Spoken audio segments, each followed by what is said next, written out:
한 번은 운전을 하다가 신호대기에 걸려서 잠시 멈춰섰는데 이 차창 밖으로 길을 함께 걷고 있는 특별한 어머니와 아들을 보았습니다.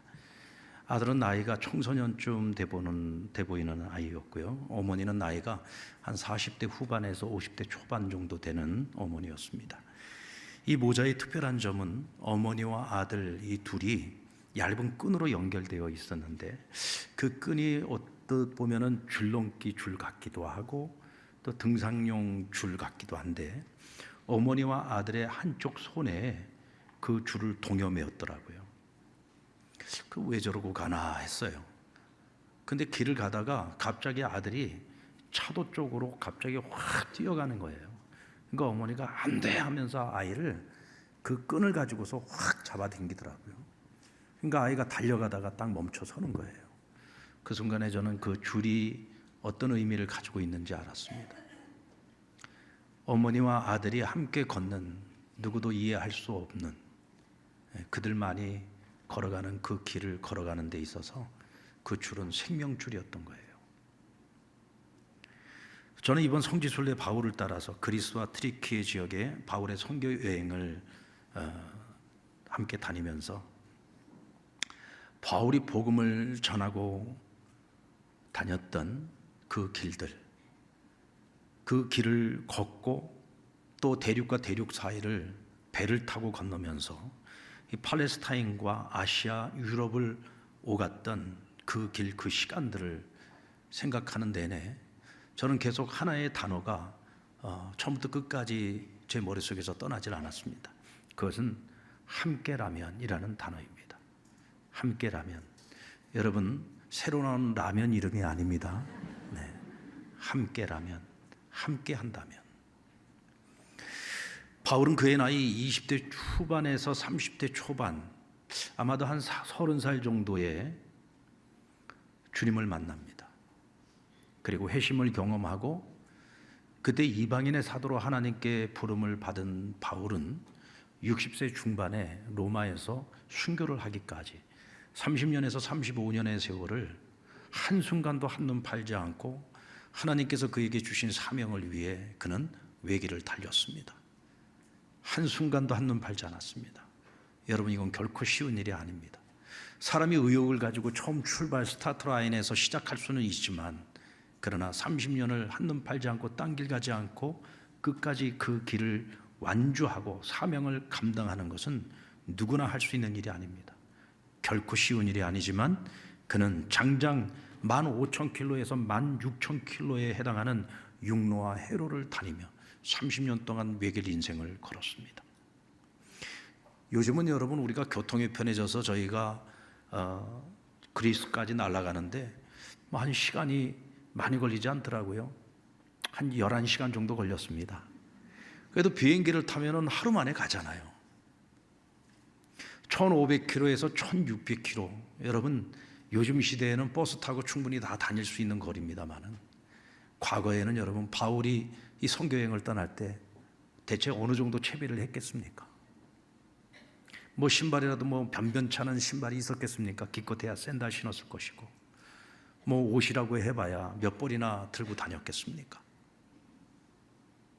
그런 몸으로 여러분 장장 15,000km에서 16,000km의 그 거리를 오고 가며 그것도 30년 동안 오직 복음 전하는 일을 위해서 그는 일평생을 살아냈습니다.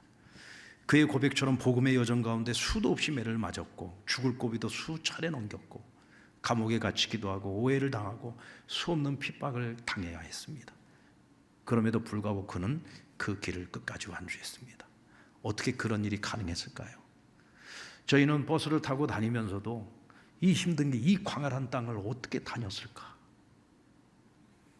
아는 사람들을 만나는 것도 아니고 전혀 알지 못하는 낯선 사람들을 만나고 전혀 다른 문화권에 있는 사람들을 만나야 돼요. 그들이 나를 반겨줄지도 몰라요. 박대할지 몰라요. 핍박할지도 모릅니다. 알 수 없는 그 미지의 세계를 향해서 그는 뚜벅뚜벅 주님이 주신 사명을 위해 걸어 다녀야 했고 배를 타고 목숨 걸고 또 해양을 배를 타고 다녀야 했고 그렇게 여러분 끝까지 그는 자신의 인생의 길을 완주했습니다. 저는 이번 순례 내내 어떻게 그는 그 일을 감당할 수 있었을까 참으로 궁금했습니다. 디모데후서 4장 7절로 8절에 보면은 그 답을 얻을 수 있는 말씀이 그의 고백을 통해서 나오는데요, 우리 같이 한번 읽어보겠습니다. 시작. 나는 선한 싸움을 싸우고 나의 달려갈 길을 마치고 믿음을 지켰으니 이제 후로는 나를 위하여 의의 면류관이 예비되었으므로 주 곧 의로우신 재판장이 그날에 내게 주실 것이며 내게만 아니라 주의 나타나심을 사모하는 모든 자에게 도니라. 아멘. 이 말씀은 바울이 이제 자신의 사명을 다 마치고 이제 내가 하나님 아버지께로 갈 날이 다가오고 있음을 의식할 때 지나온 날들을 뒤돌아보면서 자신의 그 날들을 회한하며 나는 이렇게 살아왔습니다 라고 고백하고 있는 마치 유언과 같은 글입니다. 오늘 여기에 보면은 바울은 나는 선한 싸움을 싸웠고 나의 믿음의 갈 길을 다 달렸다라고 고백합니다. 여러분, 천하의 바울이지만 그 또한 우리와 성정이 같은 사람입니다. 특히 연약한 사람이죠. 그런 바울이 여러분 30년 동안 변함없이 주신 사명을 가지고서 그 길을 끝까지 완주할 수 있었던 것은요, 끊임없이 선한 싸움을 싸웠기 때문입니다. 끊임없이 세상으로부터 밀려오는 수많은 시험과 유혹이 있었지만 또 수많은 시련이 있었지만 그는 그것과 피 흘리기까지 싸워서 이겨냈습니다. 때로는 너무 힘들고 어려울 때 이 복음 전파하는 이 일을, 이 사명을 멈추고 싶을 때도 있었어요. 그럼에도 불구하고 그는 멈추지 않고 계속 달려야 했습니다. 여러분, 싸우지 않고 끝까지 달리지 않는 한은 우리가 이 믿음의 길을 완주하기가 어렵습니다. 싸우고 달려서 결국은 바울이 이루어낸 것이 무엇입니까? 내가 끝까지 믿음을 지켰다고 했어요. 여러분, 내가 지금 현재 믿음을 갖고 있습니다. 지금 내가 나름대로 믿음 생활을 열심히 하고 있습니다. 그렇다고 해서 우리가 끝까지 믿음을 완주한다는 보장은 없습니다. 내 이 믿음을 내가 끝까지 지켜냈다, 여러분, 장담할 수 없습니다. 우리가 평안할 때 내 믿음을 지키는 것 그렇게 어려운 일은 아닐 것입니다. 그러나 여러분, 핍박이 다가오고 내가 예수를 주로 시인하는 그것 때문에 내가 목숨을 내놔야 되는 그런 순간들이 온다고 하면 수많은 그리스도인들이 배교하지 않겠습니까? 수많은 그리스도인들이 믿음을 가차없이 버리지 않겠습니까? 우리가 이번에 다녔던 그 그리스와 그리고 튀르키예 땅에는요, 수많은 순교자들이 나온 곳입니다. 믿음을 지켜내기 위해서 동굴로 숨어들고 지하에 땅굴을 파고 들어가서 지하 7층까지 파고 들어가서 지하 도시를 만들고 그곳에서 믿음을 지켜냈던 사람들의 땅입니다. 여러분, 믿음을 지킨다는 거 단순한 이야기가 아닙니다. 이렇게 평안하게 예수 믿는 이런 상태에서 우리가 나는 예수 믿는다라고 그냥 입으로 시인하고 고백하는 이런 믿음이 아니라 정말 칼날이 내 목 앞에 다가와도 내가 죽으면 죽으리라 하는 마음으로 예수를 나의 주로 시인하고 고백할 수 있는 그 믿음이 우리가 끝까지 믿음을 지켜내는 것을 의미하는 것입니다.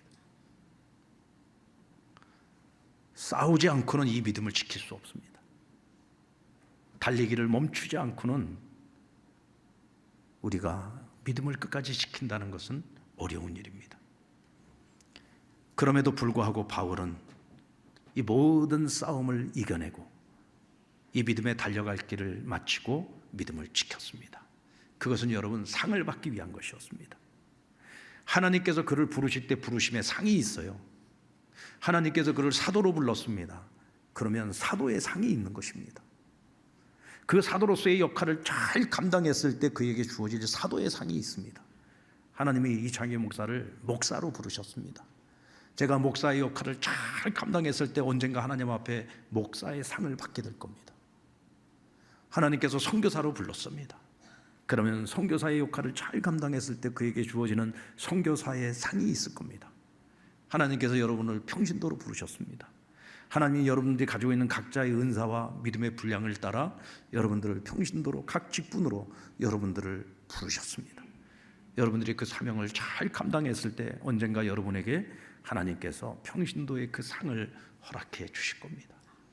그러나 우리가 어떤 직분을 가지고 어떤 사명의 부르심을 받았든 오늘 저와 여러분이 공통적으로 받은 사명이 있는데 그것은 바로 전도자의 사명입니다. 하나님께서 약속하셨습니다. 언젠가 우리가 전도자의 그 사명을 잘 감당하여 상을 받을 때에는 저 하늘의 무별보다 더 빛나게 하실 것이라고 말씀하셨습니다. 오늘 저와 여러분이 그 상을 다 받을 수 있기를 주의 이름으로 축원합니다.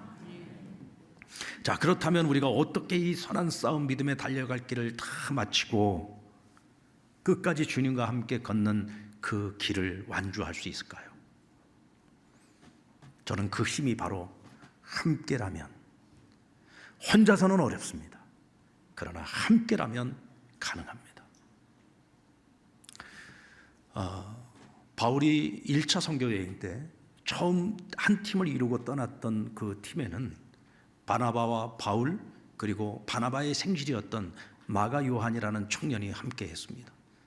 근데 소아시아의 첫 번째 관문이었던 버가라고 하는 항구에 도착을 했을 때 이 마가 요한이 중도에 예루살렘으로 돌아가 버렸습니다. 여러 가지 설이 있습니다. 근데 그 중 가장 유력한 설은 뭐냐면 그가 타우루스라고 하는 산맥을 보고 완전히 겁에 질려버렸다는 거예요. 이번에 저희가 가서 그 타우루스 산맥을 보았습니다. 끝도 없는 산맥이 펼쳐져 있는데 이 산맥의 높이가 3,500m가 높습니다. 위에는 만년설이 있어요. 그러니까 만년설이 있을 정도의 산 높이라면 굉장히 높은 산입니다. 그냥 보는 것만으로도 압도가 됩니다. 저희 쪽에서 바라보았던 산은 굉장히 아름답고 정말 장대한 산이었어요. 그런데 그것보다도 아마 그들이 버가에서 바라보았을 이 타우루스 산의 그 산맥의 그 높이는 압도적이었을 거라는 생각이 들어요. 이때 여러분, 부잣집 아들로 아직 나이 어린 청년의 그런 마음에서 그 타우루스 산을 보았을 때 그 산맥을 넘어가야 될 거를 생각을 했을 때 과연 그가 겁에 질리지 않았을까? 정작 그곳에 가서 그 산을 보니까 그런 생각이 들더라고요. 그 산을 보기 전까지는요, 아무리 그래도 그렇지, 자기보다 훨씬 더 나이 많은 그 인생의 선배들을 모시고 갔는데 젊은 지가 그래도 끝까지 함께 해야지, 그 중도에 돌아가. 그런데 여러분, 그 마가 요한이 중간에 겁에 질려 돌아감으로 인해서 남은 두 사람, 바울과 바나바.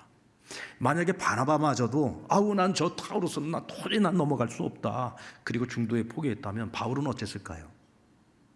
당신들 다 가더라도 나 혼자만 가겠다, 그리고 과연 그 타우루스 산을 넘을 수 있었을까요?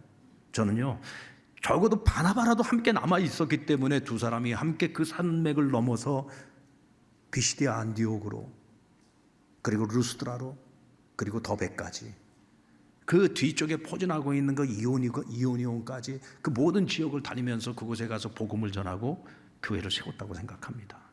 어쩌면 바나바까지 돌아가 버렸다면 바울도 결국은 그 산을 넘지 못하고 함께 돌아설 수밖에 없었을 겁니다. 함께 했기 때문에 여러분, 이 일이 가능했던 거예요.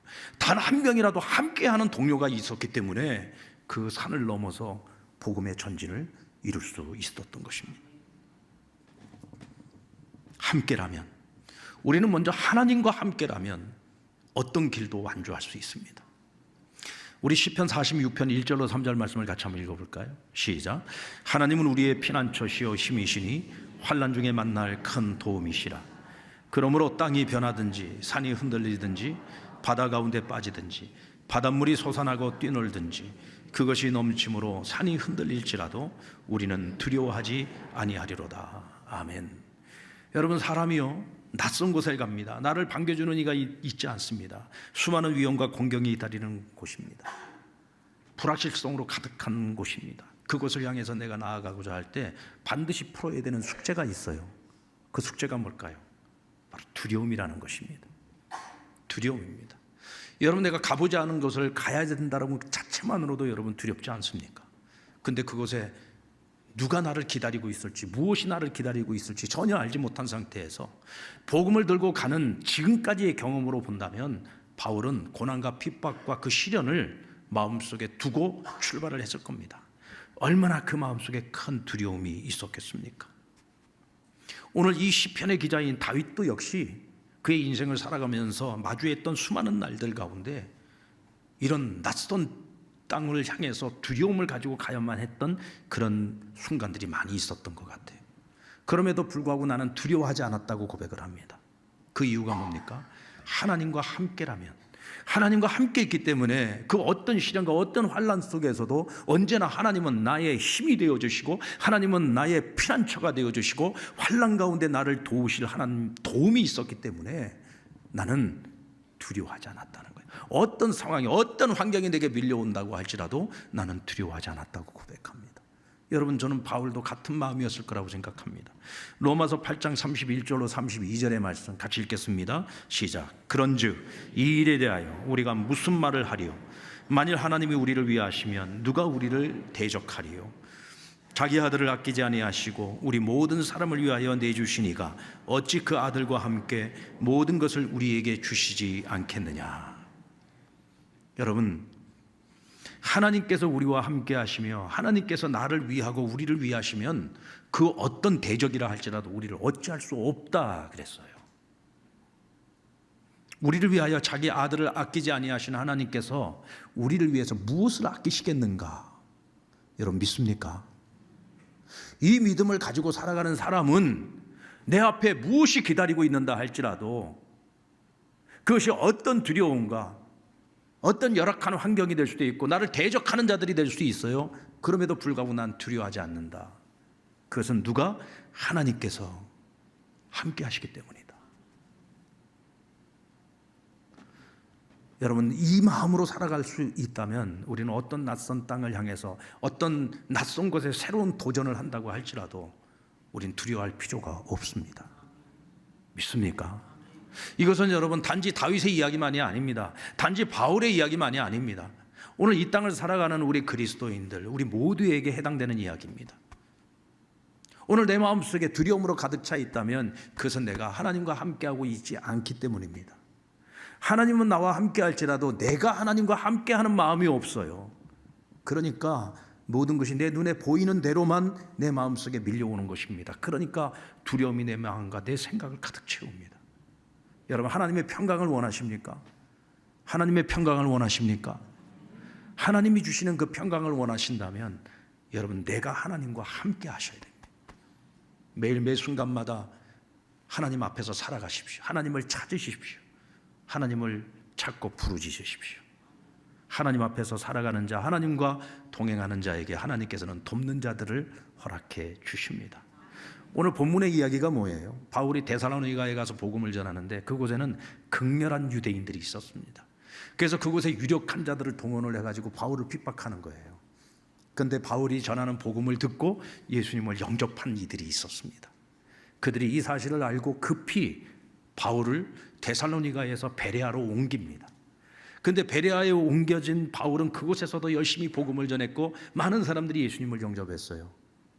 그 사실을 데살로니가에 있는 극렬 유대인들이 알고 그곳까지 바울을 죽이겠다고 달려온 겁니다. 그래서 그들은 급히 배를 찾아서 그를 배에 태워서 바울을 아덴까지 데리고 갑니다. 여러분, 베레아에서 아덴까지는 굉장히 먼 거리예요. 배를 타고 몇 날 며칠을 가야 되는 거리입니다. 그런데 바울로부터 복음을 듣고 예수님을 영접한 많은 사람들이 바울과 함께 아덴까지 그를 데려다 줍니다. 여러분, 환난 가운데에서 하나님께서는 피할 길을 열어주실 때에 그 피할 길은 바로 사람입니다. 하나님께서 돕는 자들을 통해서 바울을 환난 가운데 구원하여 아덴까지 그를 인도해 준 것입니다. 여러분, 두려워하지 마십시오. 하나님께서는 우리가 하나님과 함께 할 때 우리에게 반드시 돕는 자들을 허락하십니다. 내가 어떤 길을 가느냐가 중요한 것이 아니에요. 그보다 더 중요한 것은 그 길 가운데 내가 누구와 함께 하고 있느냐가 중요한 것입니다. 하나님과 함께 하면 하나님께서 우리에게 돕는 자를 허락해 주십니다. 그들을 통해서 우리에게 힘이 되어 주시고 도움이 되어 주시는 것입니다. 그러므로 두려워하지 말아야 됩니다. 그리고 동역자와 함께라면 그 어떤 길도 행복하게 동행할 수 있습니다. 그 넓고 광활하고 험악한 길을 홀로 걸어간다고 한번 생각을 해보십시오. 아마 여러분들은 지금 감이 좀 잘 안 오실 거예요. 그런데 이번에 우리 20명의 우리 성지순례 우리 팀원들이 함께 버스를 타고 다녔던 그 수많은 그 길들을 보면은요, 끝이 보이지 않는 광야가 펼쳐져 있고 무시무시한 산맥이 펼쳐져 있고, 그리고 엄청난 그 바닷바람. 여러분들, 저희들이 바울이 1차 선교 여행 때 이 소아시아 지역에 복음을 전하고 2차 선교 여행 때는 그 소아시아 지역의 남은 지역까지 복음화시키기 위해서 소아시아 복음화를 준비했어요. 그래서 소아시아의 무시아라고 하는 곳에서 이제 비두니아 지역으로 가려고 참 애를 쓰는데 예수의 영이 계속 막았다고 했어요. 그리고는 드로아라고 하는 곳에 갔을 때에 그곳에서 환상 중에 하나님이 마게도니아인의 환상을 보여주면 우리에게 와서 또 우리를 도우라라고 하는 환상을 통해 하나님의 뜻이 바울로 하여금 유럽 선교를 가라고 하시는 그 뜻을 발견하게 됩니다. 소아시아로 가려고 했던 바울의 계획을 그는 그 순간 내려놓고 마게도니아로 가기 위해 유럽 선교를 위해서 그는 힘썼다 그랬어요. 순종한 겁니다. 여러분, 결코 쉽지 않은 일이었습니다. 그러나 하나님이 원하시는 일이었기 때문에 그 일에 순종하여 이 드로아 항구에서 배를 타고 마게도니아를 향한 것입니다. 이번에 저희가 그 드로아 항구에 갔거든요. 지금은 거기에 잔해만 남아 있었습니다. 그곳에서 바울이 배를 타고 마게도니아로 가기 위해 바다 건너편을 바라보고 있을 때 그의 심정이 어땠을까? 이번에 저희가 갔을 때는요, 하필이면 바람이 얼마나 거세게 부는지 진짜 몸이 날아갈 것 같더라고요. 만약에 바울이 이런 바람을 맞이했었다면 그 배를 타고, 그것도 그곳에 무슨 큰 배가 있었던 것도 아니었던 것 같은데, 그 배를 타고 몇 날 며칠 걸쳐서 마게도니아까지 넘어가기까지 그 마음이 어땠을까라는 생각을 해보니까 이 일도 결코 쉬운 일이 아니었겠구나 싶은 생각이 들었습니다. 여러분, 그 험악한 길을 홀로 걸어간다고 생각해 보십시오. 어쩌면 그 길의 그 험악함보다도 우리를 더 두렵게 만드는 것, 우리를 더 힘들게 만드는 것은요, 지독한 외로움일 겁니다. 혼자 간다고 한번 생각을 해보세요. 그 광활한 길을, 누가 기다릴지도 모르는 그 길을, 어떤 일들이 기다릴지도 모르는 그 길을 혼자서 걷는다고 생각해 보십시오.